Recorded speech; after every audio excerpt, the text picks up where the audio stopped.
Welcome to Girl Dad Nation, where we celebrate the joys and challenges of raising strong daughters. And I'm a new girl dad, but it's great whenever I have a veteran girl dad on the podcast. And today I've got Richard Franklin, father of five-time Olympic gold medalist Missy Franklin. This is a great episode. You're going to love it. And to use a swimming pun, let's dive in. Girl Dad.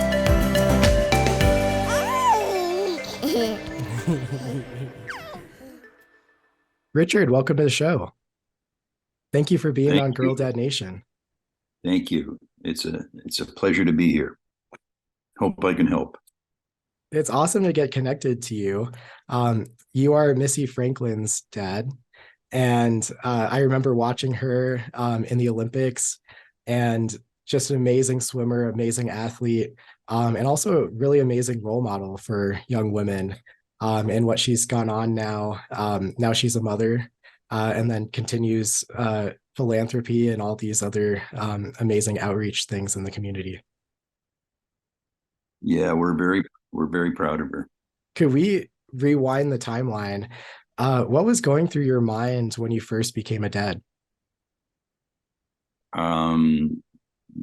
Being a first-time dad, not a lot. We didn't know what to expect. We were older parents, so I was 50 years old when Missy was born. We lived a pretty fulfilling and fast life pace, prior to Missy, and it only got faster after she was born. So you mentioned you were 50 at the time. Were you hoping for a child? Was it kind of a surprise? Like, yeah, what was that like? No, she was very definitely planned. And we thought about it long and hard. And her mom was 46. So like I said, we were, we'd already been very driven professionals, traveling all the time, working all the time. And in fact, I've often reflected back, and I've said this to other fathers. In retrospect, I probably would have been a less than optimal father if I'd have had her when I was 25 or 30 than when I was 50. When you're 25 or 35, you're chasing the corporate ladder. You're trying to get that CEO position. You're flying around in corporate jets, one country to another. And I barely saw my wife, let alone being able to see a child. All that had come and gone. And at 50, and we were pretty settled where we were. Financially, we were in great shape. And we were in Colorado. It was the first place we lived anywhere for longer than 5 years. So we were settled geographically. And consequently, when Missy was born, you had two people with half a century of life experiences and 6 degrees between the two of us that were fully ready to put all that we could into this new human being. That's great. So how did life change at that point when you brought Missy home? Like what was your mind shift? Did your priorities change? All that kind of stuff? Yeah, no, because we had more flexibility, because we had more latitude over our life, over our careers, and we could manage our own destiny. So not a lot changed. DA, of course, being a doctor, couldn't be a family doctor anymore. I mean, we weren't going to wait all this time to have a child and then decide to take her into daycare.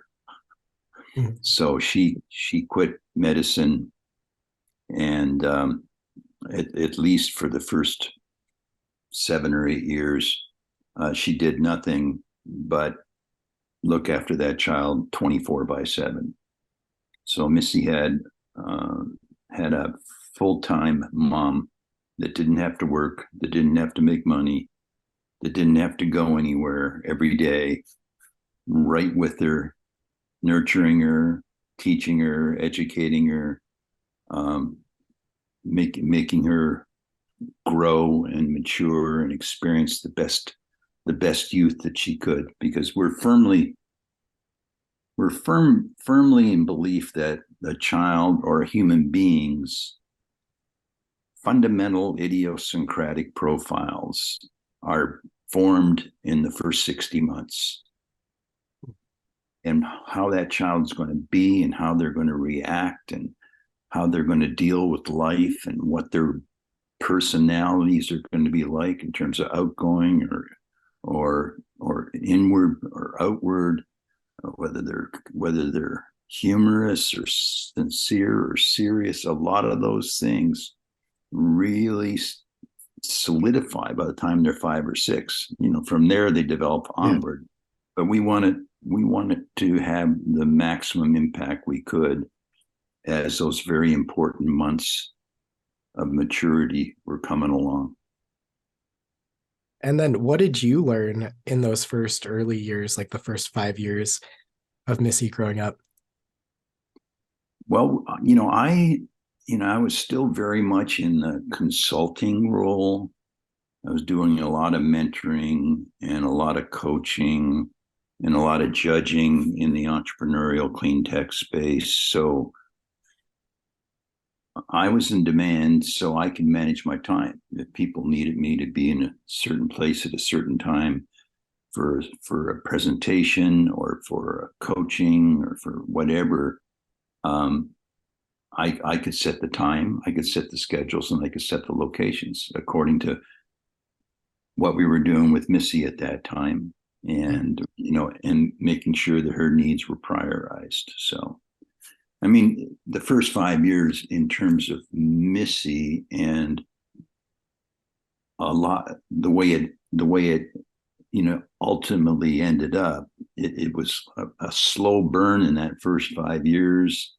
And then after that, the athletics, the sports, the multiple sports, getting her engaged in every possible sport possible, from skiing to soccer to basketball to swimming, to volleyball. I mean, she loved it all.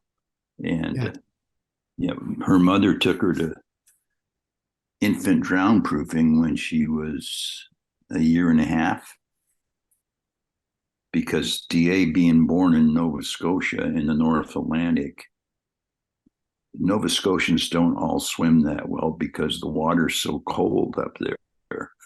Yeah. and there's not a lot of pools because it's Canada. Mm-hmm. And so she never learned how to swim that well, and she wanted Missy, number one, to learn how to swim very quickly.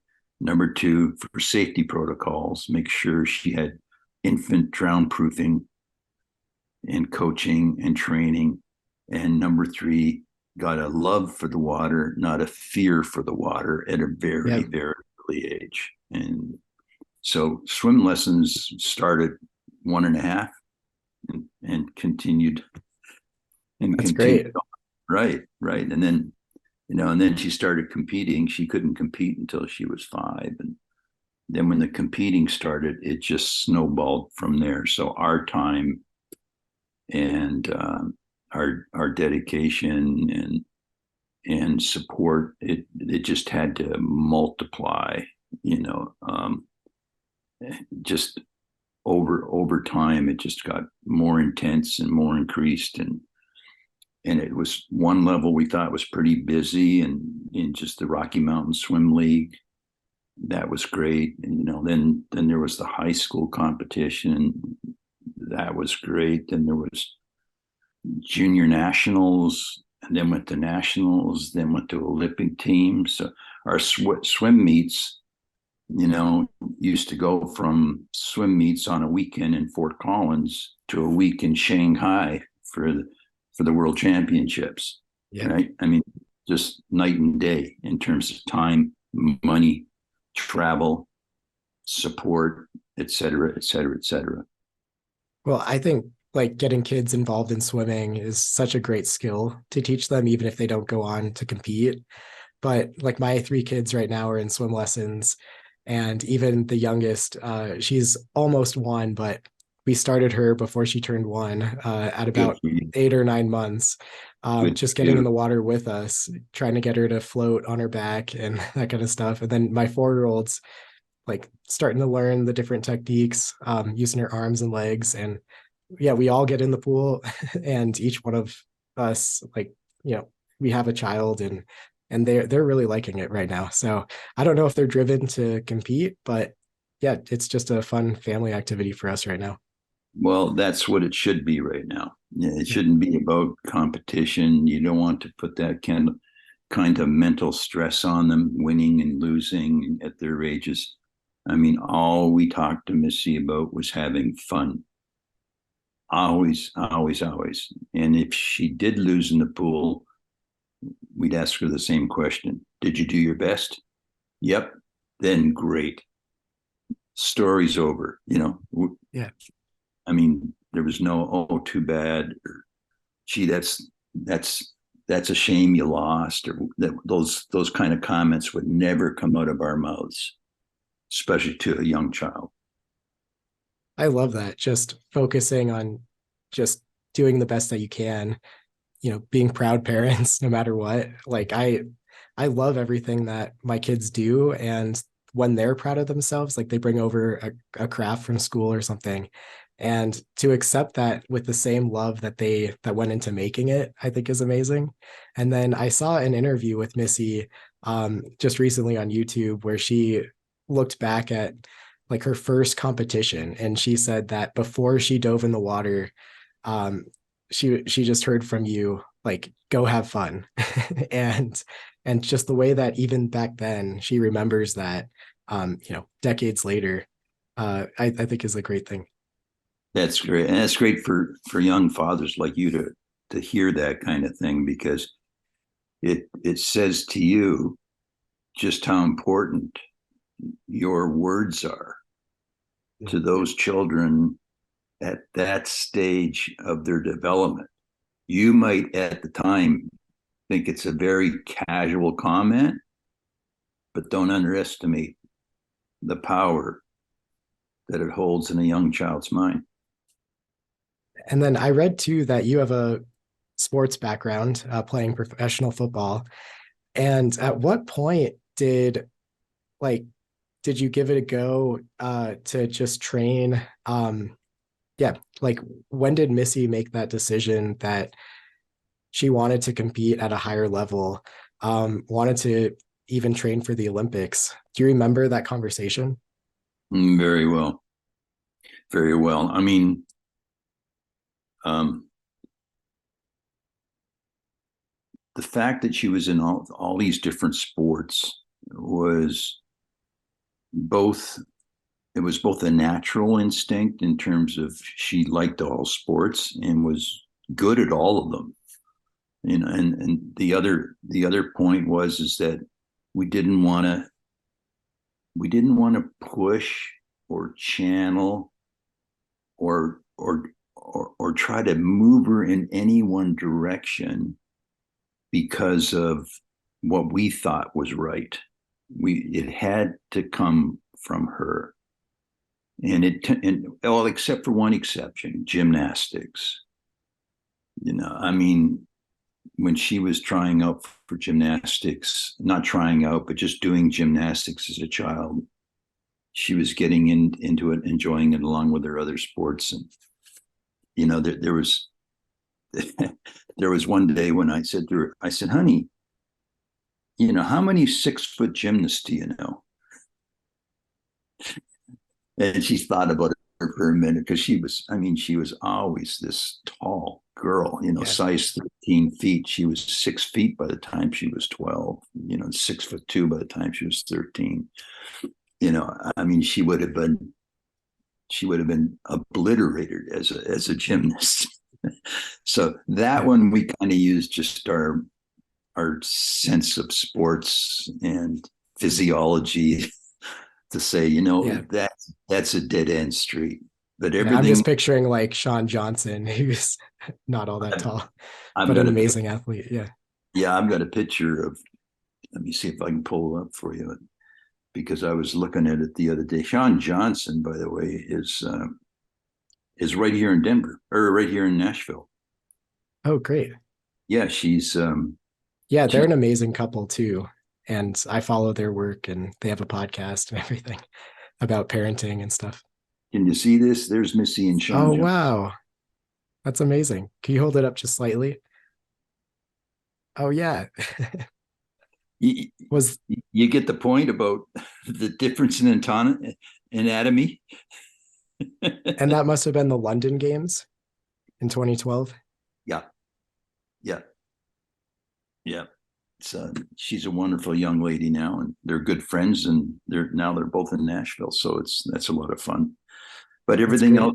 everything else we wanted to experience on her own, see what she thought and what she liked. She was good at everything. And just recently, only about 2 weeks ago, I just finished reading a research report about young children and multiple sports and how it can be deleterious to the child's physiology as they grow older to push them or to focus them on one sport only. Because one sport only means you are constantly pushing the same muscle tissue, the same skeletal pressures on that young, still forming body. And that multiple sports, and I mean, running has a whole different stress on your body than skiing. Skiing has a whole different stress on your body than swimming. Swimming, you Yeah. get the idea, right? And I found it very interesting. We didn't do it for that reason. We just wanted her to have fun. Yeah. And then one day,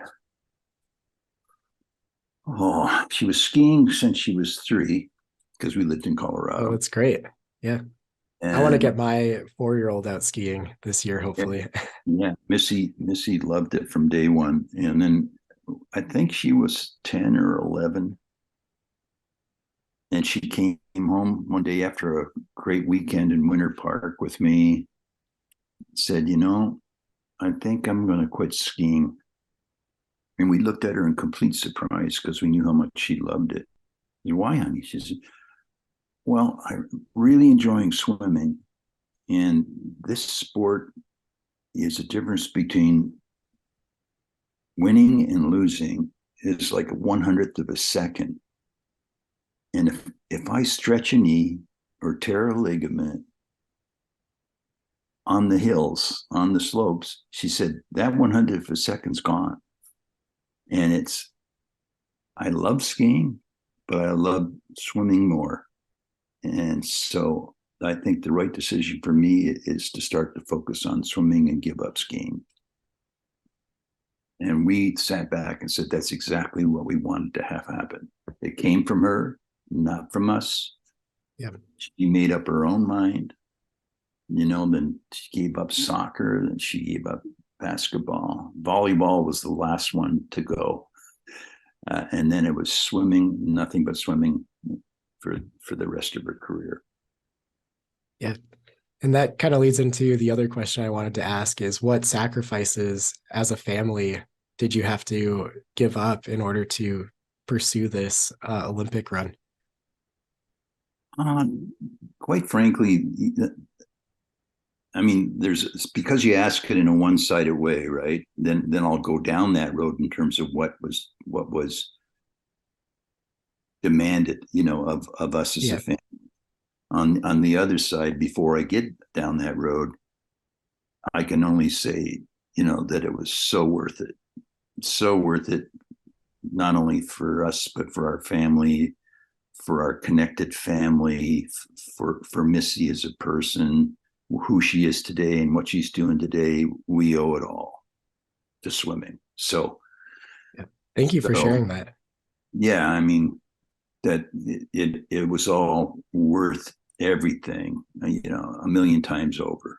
Now down the other side of the equation, there was a lot because swimming it's year round. You go from the summer swim league, then you go to year round, and then you go from local, then to regional, to national, to international. And I remember once in Yeah.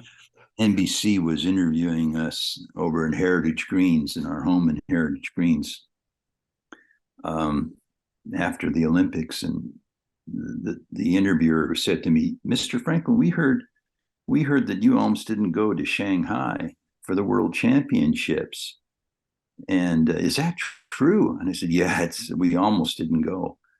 So why would you not go? And I said, "Well, we're at a meet like every other week, Yeah. our for the entire year, for the last 10 years, And I said, Shanghai, it was the World Championships. Number one, we didn't know how she was going to do. We didn't know if she was going to get a gold, get a silver, get a bronze, and break through as a swimmer, as a global swimmer, because she just got 3 world championships right there, right?" And I said, but at the time it was um, it was going to cost $5,000 for the two of us to fly over there. It was going to cost us $6,000 to stay in the hotel room for 7 days. It was going to cost us $2,000 each for the tickets to go to the meet every day for the 6 days, because she was competing in 5 events. And I said, then there was the food, and then, by the way, I wasn't working that week, so I had lost income. So I would estimate it would probably cost me over $15,000, and she swam a total of 5 minutes. Yeah. And they go, "Oh, I see what you mean." I said, now add that times Russia, Singapore, China, Australia, Canada, Vancouver, Dubai, England, France, Switzerland. Need I go on? Yeah. So it's a full-time effort, and the irony is, the better she does, no more effort's required. Now down to the guttural level, back in the earlier days, I could talk about getting up at 5 o'clock in the morning in the middle of dead cold Colorado January winter, going Yeah. out to warm up the Toyota while her mother's warming her swim blanket up in the dryer, so it'll be warm for her in the car, and then getting her into the car and driving across the city, because in Denver there's not a lot of 100-meter pools. They're just not around the corner. There's very few. We're not a swimming state. And so I have to drive halfway across the city and get there for 7 o'clock practice. And the coach, most coaches won't let parents watch the whole practice. They'll let them watch the last 15 minutes for obvious reasons. They want to be able to run their own swim practices without parent involvement, or worse, interference. So I would get out in 20 degrees, 25 degrees Fahrenheit with the dog in the dark, and walk around the pool about 20 times, take up that hour and a half, then put the dog back in the car and go in, get my last 15 minutes to watch her swim, then bring her home at 9 o'clock. Now the day was going to start. Yeah. That's a winter morning for a young 10-year-old Colorado swimmer and father and mother. Yeah, right now it's difficult. We've got 3 kids trying to get out the door before 9 sometimes. You're like, you I've gotta said get Yeah, get them changed and breakfast and stuff. And I'm like, I've yeah, said that so many times. I said, please, first of all, don't let me sound selfish about this, because my hat goes off to you guys, the parents that have two, three, four children. I mean, we had Missy, we had one, and we focused on her. And I could not imagine if we were splitting up our days between dancing and basketball and swimming and skiing at 10 o'clock or 2 o'clock or 4 o'clock, 3 o'clock. I mean, credit goes to you. No question about it. I can't believe what a mammoth job that would be. thank you. Yeah, we're blessed in a lot of ways, just with our daughters and watching them grow up as sisters. But it can be limiting sometimes. We're like, okay, we can't commit to something because the other two need something, of course. But Exactly. being able to travel, and you've traveled the world with swimming, which is an amazing thing. Yeah, what kind of just unique stories from that experience do you have, like in the way that you were able to bond with your daughter? Actually, it was better when it was local. I mean, if we had a meet in Fort Collins, the state finals in Fort Collins, right? They go on at the aquatic center there. I mean, she'd get so excited. We wouldn't drive to Fort Collins and back to Littleton each day. They'd go on for 4 days, right? We'd go out Thursday and we'd stay at the Marriott, and we would make a fun deal out of it. We take her favorite food for the room and check into the room, and we'd take the dog and pile into the car, and we'd be there for 4 days and go and just have a blast. And she'd be with her friends and her coach and go to the pool every day to compete. And we always made it such a fun event for her. And we were with her most of the time. And that's in those days when it's Rocky Mountain League, Yeah. high school Regis League, because it's close and you're there and you can drive home or make a weekend of it. That all kind of ended when the whole international stuff started coming in. I mean, I remember one lady at the World Championships in Barcelona. Missy was the first woman in history to win 6 World Championships at that one meet. And I remember one of our neighbors, after we got back, saying, "Congratulations! Oh my God, 6 World Championships! Well, how did you like Barcelona?" And we both just laughed and said, "What do you mean?" "Well, I hear it's a beautiful city. The architecture, the food." I said, "It is, but let me explain something. Number one, we get there, and all the parents are in the same hotel, so that they can get a bus in the morning to get all the American parents from the U.S. team onto the bus. They take us to the pool in the morning, and we're there for prelims.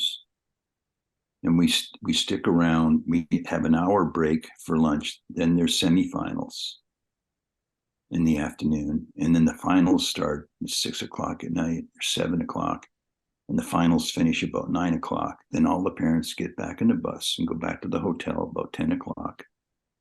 And next day you do it over again. Now, some parents, their swimmer might only be in 1 or 2 events. So if they're there for the whole 6 days, they can get a couple of days off to go touring.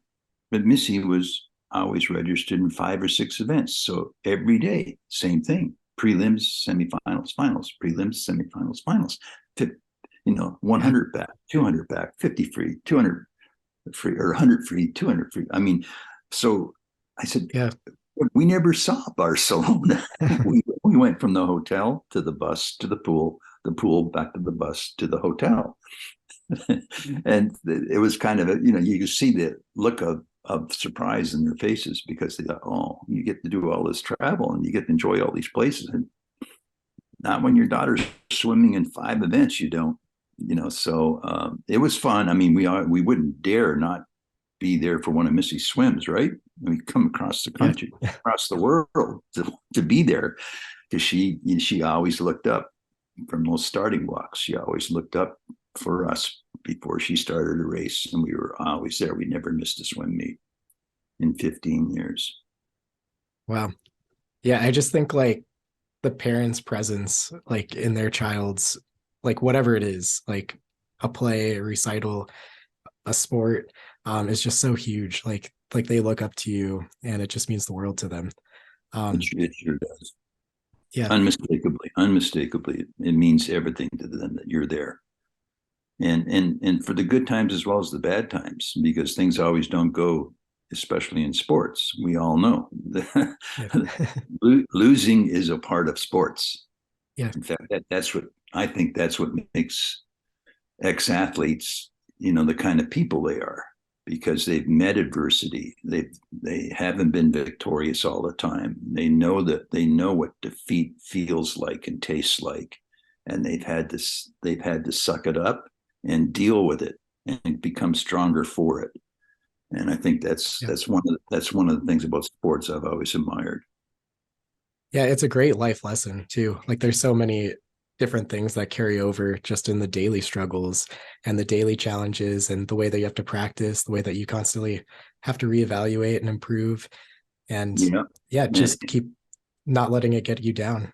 exactly. And the team element of sports, right? I Mhm. mean, gosh, seeing how fractional, um, society is today, and the whole concept of team. Missy was interviewed a couple of weeks ago at the International Swimmers Hall of Fame induction down in Fort Lauderdale, and part of her acceptance speech was, everybody thinks swimming is an individual sport, that it's you and that black line, over and over again, 12,000, 13,000 meters a day.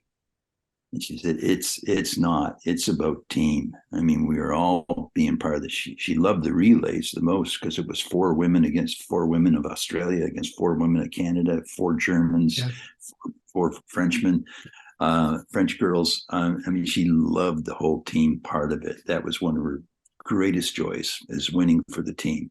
So Mhm. that's another nice part about sports, is that you're not an individual per se.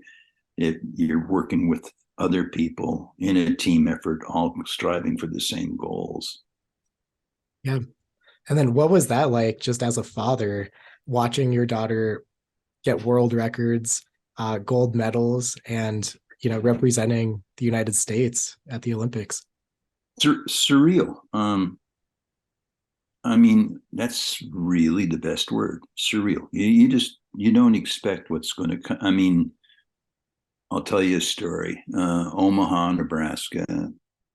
So this was July 2012, because the U.S. Olympic trials for swimming are only a month before the actual Olympics occur.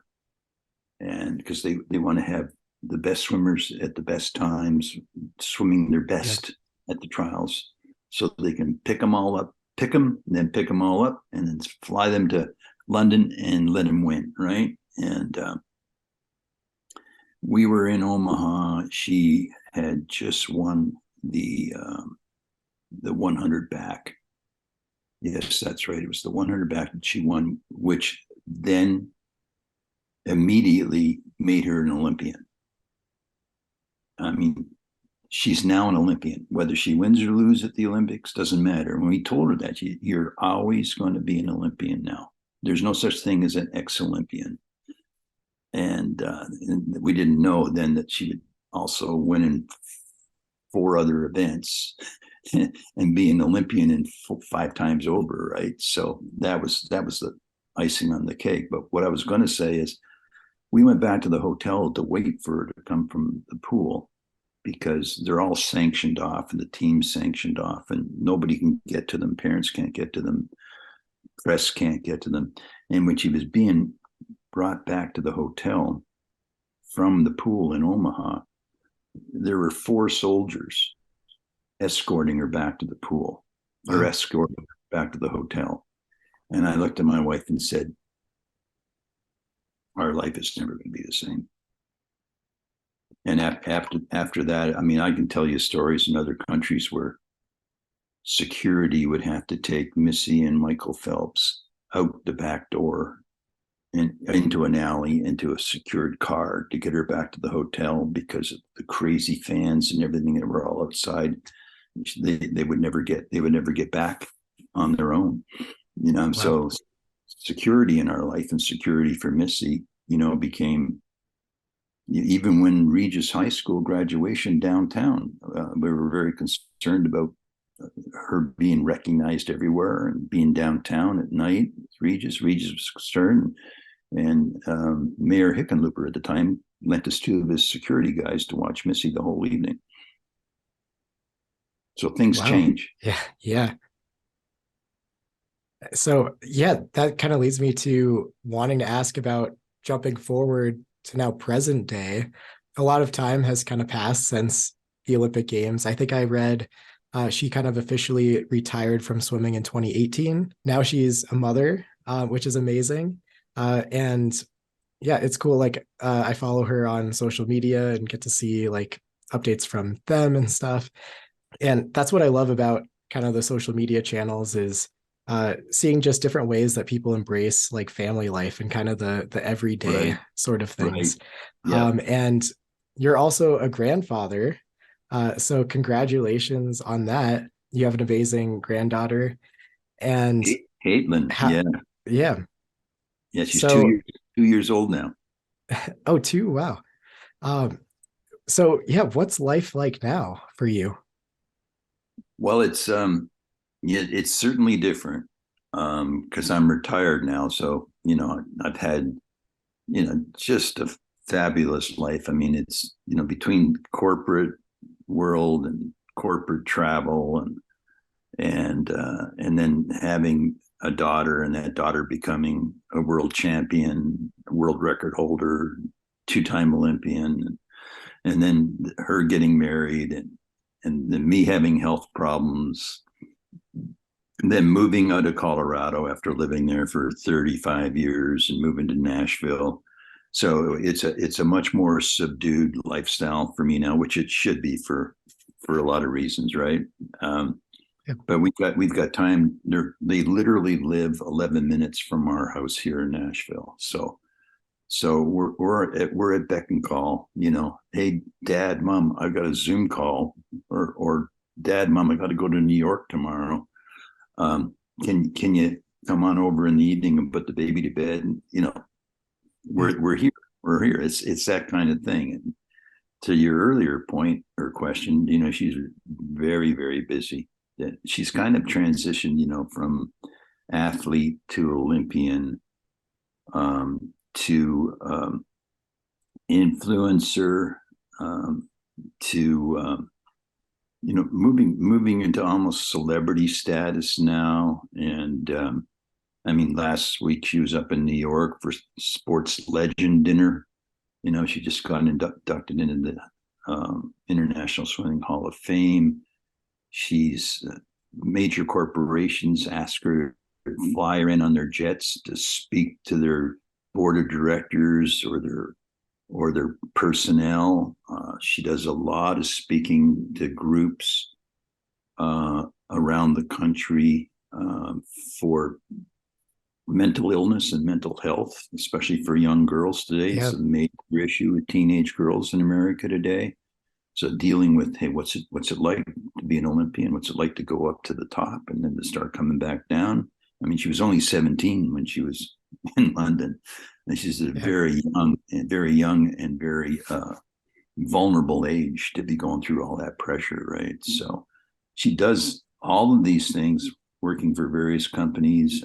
She's also working with the Nelson Mandela Group that she's been involved with for many years. So between that and, you know, being a full-time mom and having all her professional responsibilities, I'm proud of her because she's keeping it all together and doing it well.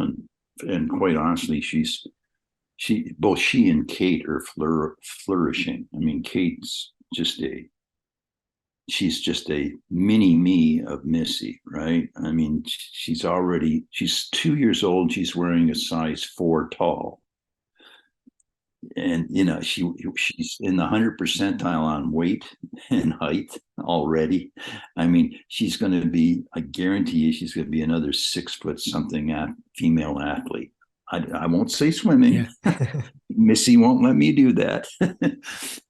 But she's going to be whatever she wants to be. Kate is, Yeah. and she's got a mother that Missy that's just is totally into her and prioritizes her in every shape, way, or form.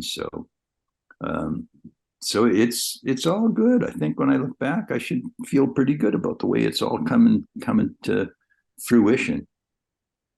Yeah, that's amazing to hear all of that. And I know that you're proud of her for her athletic accomplishments, but I'm sure too, like now that she's speaking and being an advocate and a role model for all these other girls out there, like you're proud of her for all of those things too.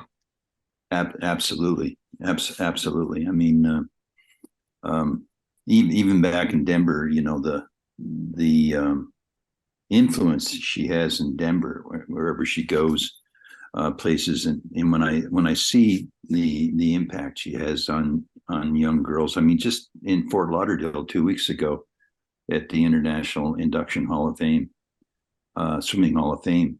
I mean, it was like 2012 all over again. All the young people that were there and all the young women, we barely got in the front door, and Missy was just barraged with wanting autographs and pictures and all, and then we had to get security to get her to backstage so she could be ready for her induction.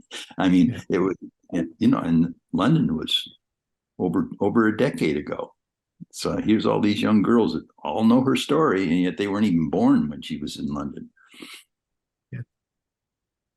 Yeah, that's such an amazing story. Thank you so much for sharing all of that. My And pleasure. we're almost out of time, but I like at the end of these interviews to give each of the dads that I interview just an opportunity to leave a special message just directly for their daughter.